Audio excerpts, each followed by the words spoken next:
Chinamasa, thank you so much for your time. I thought we could start by just picking up on your message during the panel session where you spoke about Africa going more regional. And I wanted to hear how that is different from what we have with the economic zones or regions with ECOWAS, SADC, and so forth. Afreximbank has been encouraging and strengthening regional groupings, SADC, ECOWAS, and what have you. The importance of that is that decisions towards integration, economic integration, can be taken more quickly.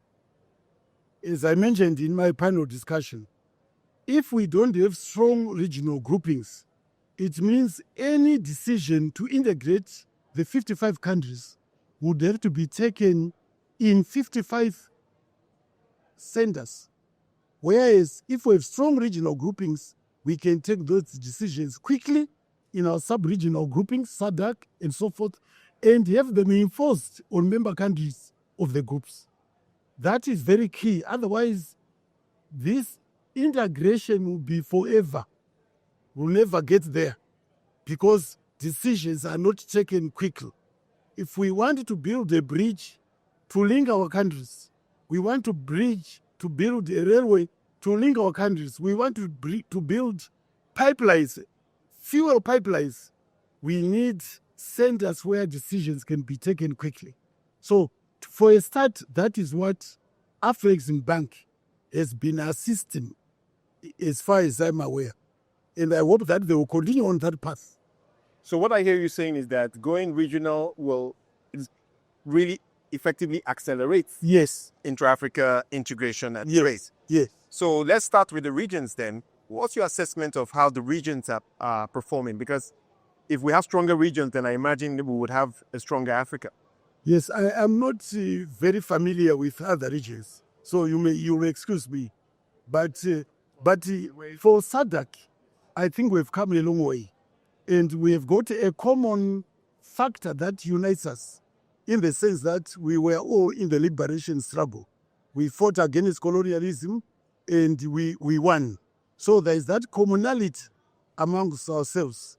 And as a result, the relationship between member countries in SADC is excellent. And we have now embarked on an industrialization mission to re-industrialize our sub-region. We also have embarked on infrastructure development to connect us, certainly to start with by road. So as a SADC, we have all the hopes that we can integrate our economies all the more. If we can just speak briefly to how the Afreximbank has been supportive of Zimbabwe as a nation, because as we think about the 3 decades of Afreximbank, it's so important to highlight its influence on the sovereign level, so to speak. I cannot highlight it without first telling you what the challenges have been. We were slapped with the sanctions, illegal sanctions, by the Western countries in 2000, and we are still under sanctions up to this day. All lines of credit were cut off. You understand? Our agriculture collapsed. Our industry collapsed. And so we had to lift ourselves by our own bootstraps. But we were assisted in a big way by Afreximbank.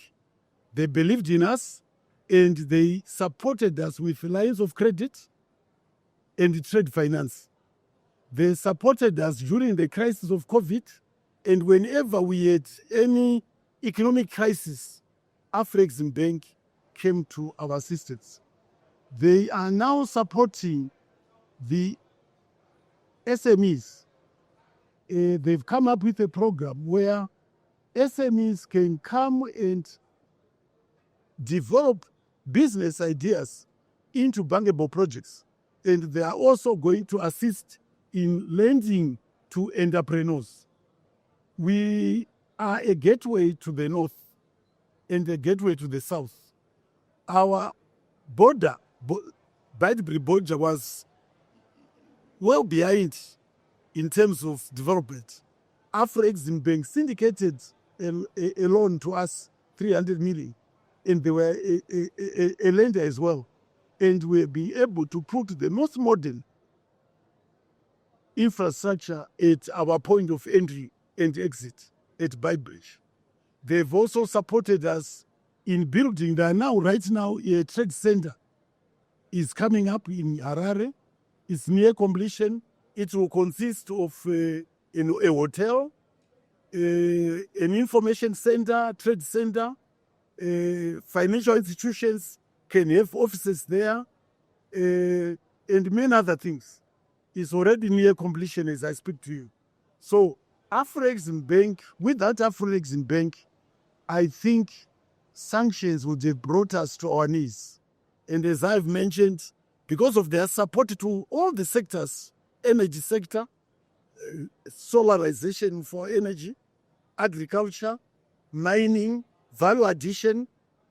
As I told you in the plenary session, we have now banned the export of raw materials like chrome ore. We no longer allow export of chrome ore. We no longer allow export of iron ore. We no longer allow export of lithium ore. This is to make sure that we attract investment. We force investments to be in Zimbabwe to produce steel, and soon we will be one of the leading, if not the best, leading steel manufacturer on the continent, if not global.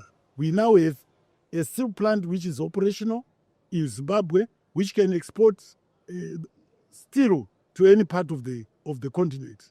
We have also, with the help of Afreximbank, been able to ban export of chrome ore, of lithium ore, which is used, as you know, into making batteries.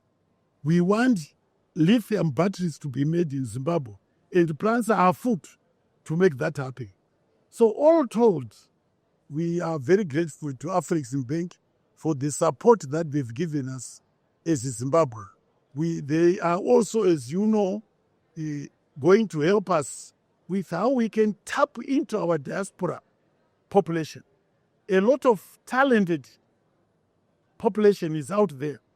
We go to a lot of lengths to educate our people, and we are educating them for developed countries. They contribute to developed countries, not to ourselves.